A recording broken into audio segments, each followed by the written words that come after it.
গত ২৬ তারিখ অভিচরণের মঞ্চরণ কোবরা পাড়াতে ডাইনি অপবাদে নন্দরানী দেববর্মাকে খুনকাণ্ডে মূল মাস্টারমাইন্ডকে গ্রেফতার করতে সক্ষম হয়েছে সিধাই থানার পুলিশ।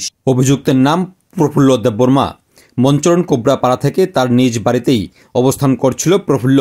তার বাড়ি থেকে গ্রেফতার করে বুধবার পুলিশ অভিযুক্তকে আদালতে পাঠায় বলে জানিয়েছেন সিধাই থানার ভারপ্রাপ্ত ওসি অজিত কান্তি চাকমা।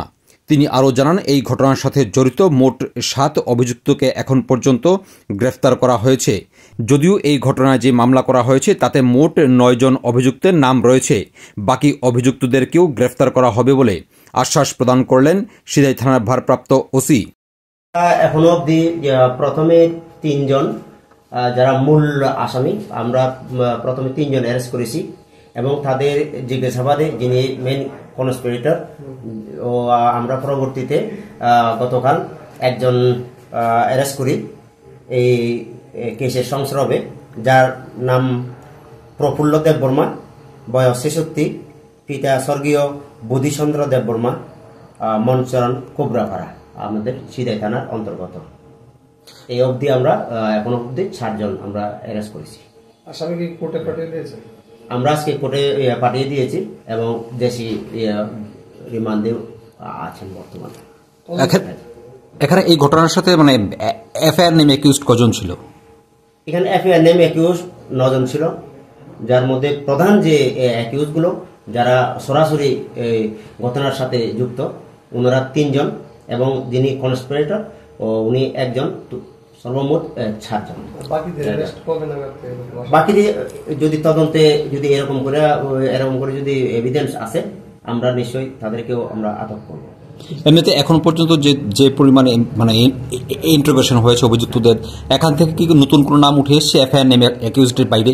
না, নতুন করে তো কোনো নাম উঠে আসেনি। যেটুকু নাম এর মধ্যে প্রধানত ৩ জন আর যিনি কনস্পিরেটর এই মোটামুটি ৪ জন।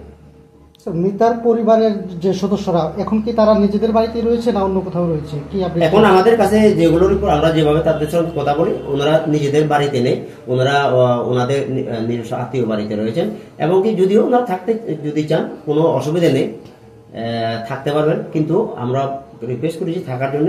ওনারা একটু এই ঘটনার পরে ওনারা তবু এখানে থাকতেছেন না, ও আত্মীয় বাড়িতেই থাকতেছেন। এলাকার পরিবেশ এখন কিরকম রয়েছে?